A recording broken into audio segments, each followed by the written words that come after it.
말씀 제목 한번 따라하겠습니다. 동방박사. 이 동방박사들에 대한 말씀을 생각하면서 은혜를 나누려고 합니다. 예수님께서 탄생했을 때 아기 예수님께 와서 경배하고 돌아갔던 사람들이 있는데 그 하나는 목자들이고 또 하나는 동방박사들입니다. 목자들은 밤에 밖에서 양떼를 지키고 있었는데 주의 사자가 곁에 서고 주의 영광이 그들을 두루비침에 크게 무서워했다고 그랬습니다. 이때 천사가 무서워하지 말라고 그러면서 내가 온 백성에 미칠 큰 기쁨의 소식을 너희에게 전해준다 그랬습니다. 누가복음 2장 11절에 12절 오늘 다윗의 동네에 너희를 위하여 구주가 나셨으니 곧 그리스도 주시니라.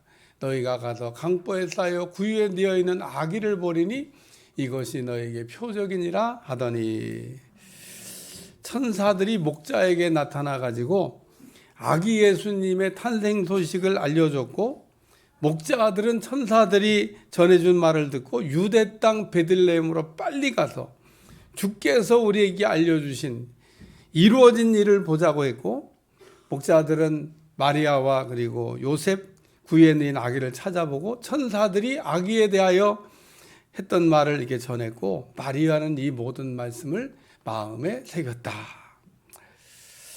그리고 목자들은 천사들이 자기에게 이르던 바와 같이 듣고 본 모든 것으로 인하여 하나님께 영광을 돌리며 찬송하며 돌아갔는데 이것이 그 예수님께서 탄생했을 때 목자들이 천사들이 하는 말을 듣고 유대 땅 베들레헴에 가서 아기 예수님께 경배했던 첫 번째 사건이고 두 번째 사건은 동방박사들이 동방에서부터 유대 베들레헴까지 와서 아기 예수님께 경배하고 헤로데에게 가지 말라는 얘기를 듣고 다른 길로 고국에 돌아간 사건입니다. 그런데 동방박사들이 이렇게 동방에서부터 유대 땅 베들레헴까지 와서 이렇게 아기 예수님께 경배를 했는데 정작 그 유대 땅에 있는 사람들은 메시아가 태어났다고 하는 것조차도 알지를 못하고 있었습니다. 예수님께 오셨을 때 예수님이 오셨다고 하는 걸 아는 사람도 아무도 없었습니다. 따라서 예수님께서 유대 땅 베들레헴에 태어나실 때 사관도 빌릴 수가 없어가지고 예수님인 줄 알았으면 다 사관을 빌려줬겠죠. 사관도 빌릴 수가 없어가지고 마구간에서 태어나셨고 마구간을 예수님 태어나실 거니까 새로 이렇게 하나 지어놨는데 거기에서 탄생하셨죠? 그게 아닙니다. 진짜 마구간입니다. 냄새는 얼마나 났겠어요. 그런데 예수님 그런 거 태어나셨고 또 구유에 넣어놓으셨다 그러는데 그게 무슨 유모차가 아닙니다. 말 여물통에다가 닦아서 거기다가 예수님을 놨는데 이거는 예수님께서 그 우리를 위하여 낮고 천한 곳에 낮은 자들을 위하여 낮은 모습으로 오셨다고 하는 것을 뜻하는 말씀입니다. 이렇게 유대에 사는 그 유대 사람들도 알지 못하게 오신 이 메시아를 동방에 있던 이 동방박사들이 메시아를 상징하는 별을 보고 메시아가 오셨다는 것을 알았고 별의 인도를 따라갔고 유대 땅 베들레헴에 와서 아기 예수님께 엎드려 경배하고 보배합을 열어가지고 황금과 유향과 몰약을 예물로 드린 후에 돌아갔다는 말씀입니다. 그러므로 오늘 우리가 좀 생각해 봐야 될 말씀은 동방박사들이 어떻게 아기 예수님의 탄생을 알았으며 또 어떻게 유대 땅 베들레헴까지 왔으며 또 동방박사들은 어떻게 경배했고 어떤 예물을 드렸으며 또 예수님께 경배한 다음에 어떻게 고국으로 돌아갔는지를 생각하면서 은혜를 이게 나누려고 합니다. 첫 번째는 따라요. 별의 인도를 받고 마태복음 2장 2절에 보니까 유대인의 왕으로 나신 이가 어디 계시냐? 우리가 동방에서 그의 별을 보고 그에게 경배하러 왔노라. 동방박사들이 하늘을 이렇게 보다가 메시아를 상징하는 별이 그 별을 보고 메시아가 왔구나라고 하는 걸 알았습니다. 그리고 동방박사들은 하늘에 떠 있는 이 메시아를 상징하는 별을 보고 별의 인도를 받고 유대 땅 베들레헴까지 와서 아기 예수님께 경배를 했습니다. 그러면 하늘에 떠 있는 별은 동방박사들만 볼 수 있는 건가? 아닌 겁니다. 하늘에 떠 있는 별은요, 누구든지 볼 수 있습니다. 우리가 도시에서는 이렇게 별을 보려고 그러면 별이 그렇게 많지 않은 것 같이 보입니다. 근데 저 아랫역 또 시골 이런 쪽에 가가지고 하늘을 이렇게 쳐다보면요, 이야, 정말 하늘의 별이 이렇게 많구나. 제가 어린 시절 때는 또 하늘이 밝았어요. 지금처럼 뭐 도시화가 안 됐기 때문에 하늘 쳐다보면 진짜 별이 많았습니다. 이 시간 우리가 하늘에 떠 있는 별을 언제 봤나 한번 좀 이렇게 생각해 보시길 바랍니다. 우리가 별을 보려면 고개를 이렇게 쳐들어서 하늘을 이렇게 바라봐야 됩니다. 근데 우리는 하늘에 이렇게 별이 떠 있는 것을 볼 생각도 안 합니다. 여러분, 내가 하늘에 떠 있는 별을 언제 봤나 이렇게 생각해 보라고 그랬는데, 땅만 쳐다보고 사는 우리들의 인생을 지금 얘기하는 겁니다. 그런데 이 동방박사들은 밤하늘을 바라보고 밤하늘을 관찰했다는 겁니다. 그러다가 동방박사들은 하늘에 떠 있는 이 메시아를 상징하는 별을 보고 메시아가 오셨구나 라고 하는 걸 알았습니다. 그러면 왜 다른 사람들은 하늘에 떠 있는 별을 알아보지 못했을까? 유대 땅에 있는 사람들은 하늘도 안 쳐다보고 사나? 동방박사들은 봤는데. 그리고 그 별이 잠깐 떴다가 사라진 게 아닙니다. 계속 떠 있었습니다. 두 가지 이유가 있는데, 첫 번째는 하늘을 안 쳐다본 겁니다. 얼마나 땅만 쳐다보고 사는가. 하늘에 메시아를 상징하는 별이 떠 있었는데 본 사람이 없어요. 오늘 우리가 땅에 발을 딛고 살지만 우리의 소속이 하늘이라고 하는 것을 여러분들이 아시고 위의 것을 사모하고 하늘을 좀 이렇게 바라보는 여러분들이 되시길 바랍니다. 두 번째는 메시아에 대한 무관심입니다. 하나님께서는 선자들을 통해 가지고 메시아가 온다는 얘기를 계속 반복적으로 말씀을 하셨지만은 유대인들은 사실상 메시아에 대해 별 관심이 없습니다. 그러나 동방박사들은 달랐다는 겁니다. 동방박사들은 메시아를 사모하고 메시아가 오기를 간절히 기다리고 그러다가 하늘에 떠 있는 메시아를 상징하는 별을 보게 된 겁니다. 우리가 보여준다고 다 보는 게 아닙니다. 다 이게 보여줘도 내가 아는 만큼만 보는 겁니다. 내가 관심 있는 만큼만 보입니다. 그러니까 우리의 눈은 관심을 가지면 더 많이 보인다, 그런 말이 있습니다. 동방박사들이 하늘에 떠 있는 메시아를 상징하는 별을 본 것은 메시아에 대한 사모하는 마음, 메시아에 대한 관심이 있었기 때문이다는 겁니다. 또 이 동방박사들은 밤하늘에 떠 있는 메시아를 상징하는 이 별이 한 곳에 머물러 있는 게 아니라 일정한 방향으로 이동을 한다고 하는 것도 알았습니다.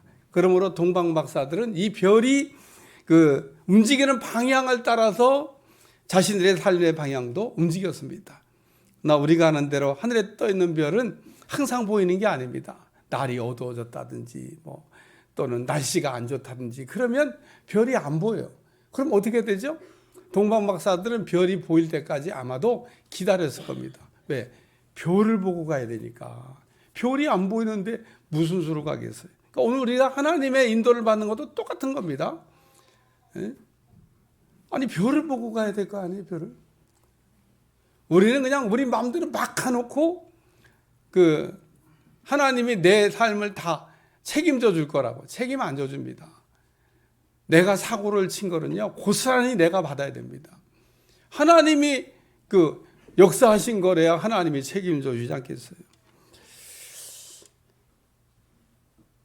오늘 동방박사들이 날이 밝아지고 하늘에 떠 있는 별이 보일 때까지 기다렸다가 갔을 건데 이것이 바로 우리가 오늘날 신앙생활하는 원리와도 같다는 겁니다. 동방박사들이 별을 따라 움직이면서 이제 이동했던 것처럼 오늘 우리는 성령님을 따라서 이렇게 가다 보면 예수님을 만날 수 있다는 겁니다. 별의 인도를 받고 예수님을 만났듯이 오늘 성령의 인도를 잘 받는 여러분들이 되시기를 주여 축원합니다. 동방박사들이 이렇게 이끌고 가던 별이 예루살렘이라고 하는 곳에 도착해서 상공에 머물렀습니다. 그러니까 이제 그 헤로데에게 물어본 거예요. 유대인의 왕으로 나시니가 어디 계십니까? 그러고 보니까 이 헤롯 왕이 그리고 예루살렘이 막 소동이 일어났다 그랬습니다. 이게 무슨 소리냐? 에?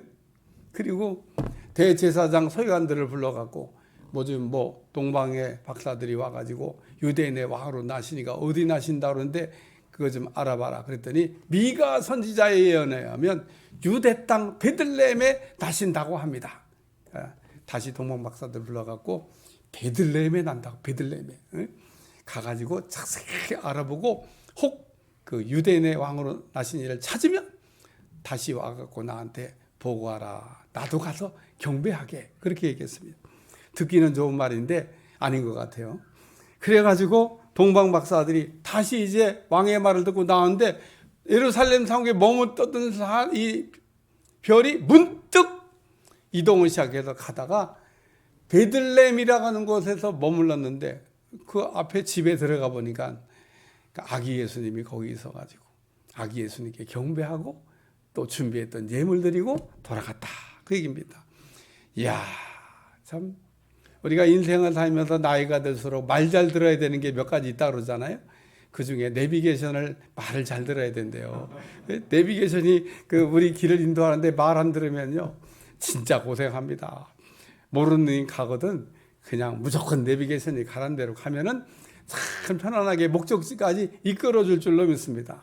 동방 박사들 하늘에 떠 있는 메시아를 상징하는 별을 보고 그거를 우리가 일명 뭐라고 하냐 따라서 별 내비게이션. 그래 옛날에 그 별 내비게이션 보고 참 동방 박사들이 유대 땅 베들레헴까지 와가지고 아기 예수님께 경배했다.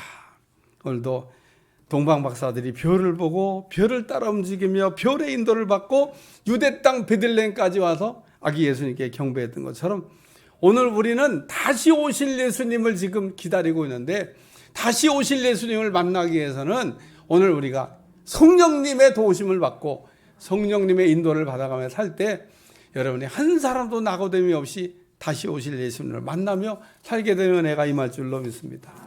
두 번째 말씀은 따라 아기 예수께 경배하고 마태복음 2장 11절 집에 들어가 아기와 그의 어머니 마리아가 함께 있는 것을 보고 엎드려 아기께 경배하고 보배 합을 열어 황금과 유향과 몰약을 예물로 드리니라. 동방 박사들은 하늘에 떠 있는 메시아를 상징하는 별을 보고 별의 인도를 받고 유대 땅 베들레헴에 태어나신 아기 예수님께 와서 엎드려 경배했다고는 말씀입니다. 동방 박사들은 아기 예수님께서 마구간에서 태어나셨고 말구유에 되어 있지만 아기 예수님을 단순한 어린아이로 본 게 아니라 이 땅에 우리를 구원하러 오신 메시아로 봤다는 겁니다. 그러므로 동방 박사들은 이게 아기께 엎드려 경배했다 그랬는데 최고의 경의를 아기 예수님께 보냈다는 겁니다. 마태복음 4장에 보면 마귀가 예수님을 지극히 높은 산으로 이제 데리고 가서 천하만국 영광을 보여주면서 만일 내게 엎드려 경배하면 이 모든 것을 내게 주겠다고 시험을 했습니다. 이때 예수님께서 사탄아 물러가라 이렇게 말씀하시면서 나는 오직 하나님만 경배하고 하나님만 섬기겠다는 말씀으로 마귀를 물리치고 승리하셨습니다. 우리가 믿음 생활할 때 따라서 시도 때도 없이 땅의 영광으로 경배 대상을 바꾸라고 한다. 그래요. 여러분 땅의 영광을 준다고 그러고 그리고 경배를 대상을 바꾸라고 합니다. 다시 말해서 마귀가 신앙 포기하라는 거예요. 뭔 주일날 그렇게 주일 성수 열심히 할 거 있냐는 거예요. 주일 성수만 조금 빼면은 한 자리 주겠다는 겁니다. 돈 많이 벌게 하겠다는 겁니다. 속아 넘어가지 않길 주여 축원합니다. 동방 박사들의 훌륭한 점이 뭐냐 하면 동방에서 별을 보고 별의 인도를 받고 메시아를 만나기 위해서 유대 땅 베들레헴까지 왔는데 집에 들어가 보니까 아기만 있었죠. 아기 예수님만 거기 있었죠. 오늘 말씀에 아기 예수님과 마리아가 있었다 그랬어요. 아기 예수님은 어린아이고 누워있는 지금 아무것도 분별 못하는 것 같은 어린아이고 말구에 누워있는 어린아이가 금방 낳았다니까요. 마리아는 성인 아닙니까? 아이를 낳은 그러면 엎드려서 경배하면 누구한테 해야 될 것 같아요? 아기 예수님에게? 마리아에게. 동방 박사들은요, 마리아는 쳐다보지도 않았어. 마리아 관심 없습니다. 왜? 마리아는 그 이상도 그 이하도 안 해요. 경배 대상이 아닌 겁니다. 지금 누워있는 어린아이, 정말 아무것도 모르는 철부지 같은 어린아이지만 이 아이가 메시아고 이 아이가 경배를 받아야 될 뿐이라는 겁니다. 그래서 아기 예수님께만 엎드려 경배했다고 오늘 성경이 분명하게 기록하고 있습니다. 우리는 어떤 순간에도 예수님에 엎드려 경배하면 안 되는 겁니다. 그런데 교회사를 보면 예수님을 태어나게 한 마리아를 포함해서 성자들을 숭배하는 그 시기가 있었다고 얘기하고 있습니다. 성자들 얼마나 훌륭하게 살았으면 성자라는 이름을 붙여놨겠어요? 그래 성자가 갖고 있는 무슨 옷이라도 갖다가 이렇게 붙들고 있으면은 뭐가 좀 역사가 일어난다고 생각하고요. 성자가 심지어는 죽었을 때 그 뼈라도 하나 들고 있으면은 역사가 일어난다고 생각을 해가지고요.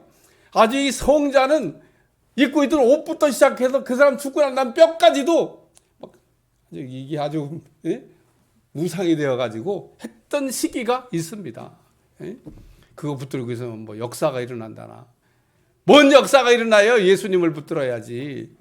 오늘날도 그 이단의 교주를 섬기며 경배 대상을 바꾼 세상에 가장 어리석은 사람이 있습니다. 이단의 교주가 아무리 성경을 많이 알아도 아무리 능력을 행해도 아무리 신령해도 우리의 경배 대상이 아닌 겁니다. 오늘 우리는 누구만 경배해야 되냐? 예수님만 경배해야 되는 겁니다. 또 동방박사는 보배합을 열어가지고 메시아를 만나면 드리려고 준비했던 황금과 유향과 몰약을 드렸다는 겁니다.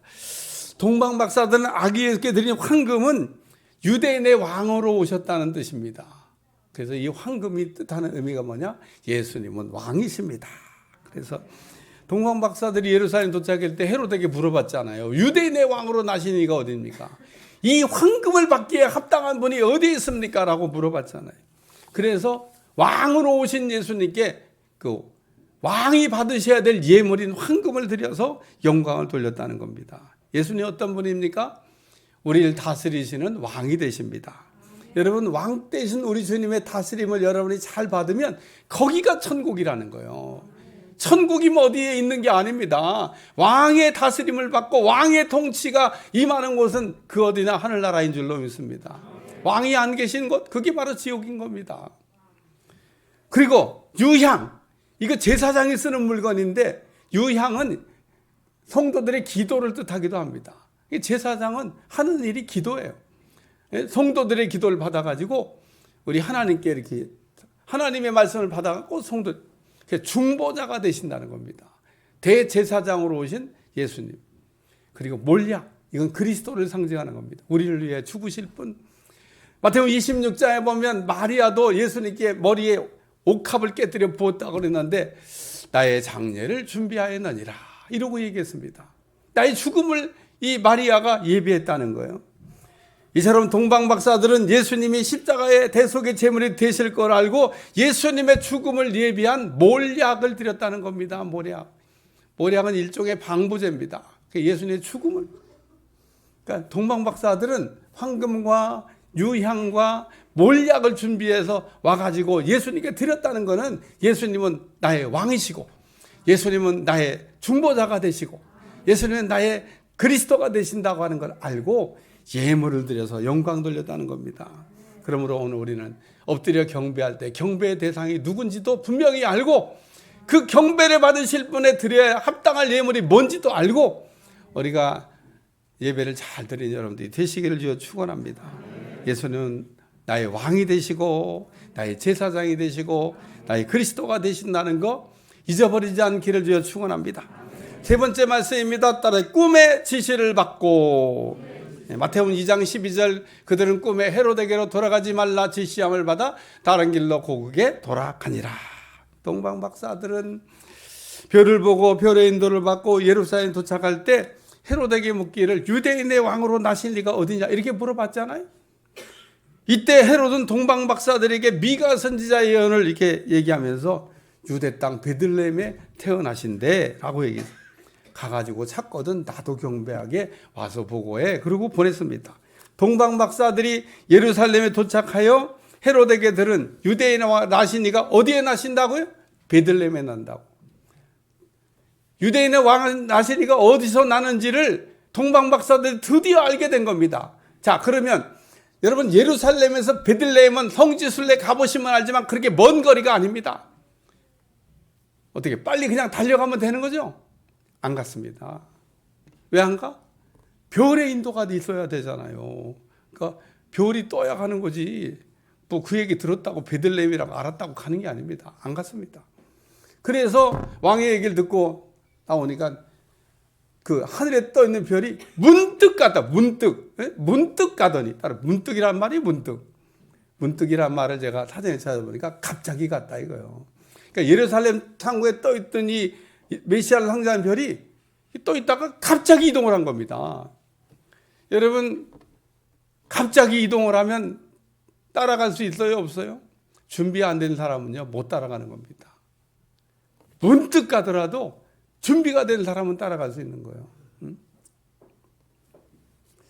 오늘 문득 하늘에 떠 있는 분이 그냥 계속 머물러 있을 것처럼 있더니 갑자기 막 움직이기 시작한 겁니다. 그러니까 동방 박사들이 그 별을 따라갔는데, 오늘 하나님이 일하시는 방식이 따라서 문득이다. 잘 기억해 두시기 바랍니다. 하나님은 갑자기 일을 하신다는 거예요.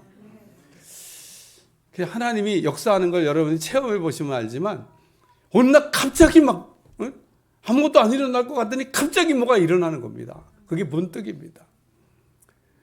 성령이 임할 때도 호련히 임했다. 호련히. 그게 문득 임한 겁니다. 갑자기 그냥 뭐 예고하고 임한 게 아니에요. 그리고 동방 박사들은 낮에는 안 움직였습니다. 밤에 별 봐야 움직이니까. 별이 가면 나도 가고 별이 서면 나도 서고. 그래서 이 문득 가는 이 메시아를 상징하는 별을 따라가다 보니까 베들레헴 상공에 머무른 겁니다. 그래서 그 앞에 있는 집에 들어가 보니까 아기 예수님이 누워 있는 거예요. 아기 예수님께 엎드려 경배했다. 근데 동방 박사들이 경배가 이제 끝나고 나서 돌아가려고 했는데 헤롯이 오라고 그랬잖아요. 찾거든 와서 보고하라고. 그런데 꿈에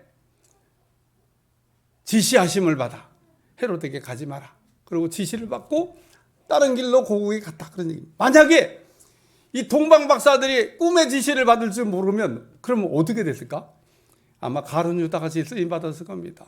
가가지고 막 헤롯에게 달려가 우리가 아기 예수님을 만났다고 난리 나는 거죠.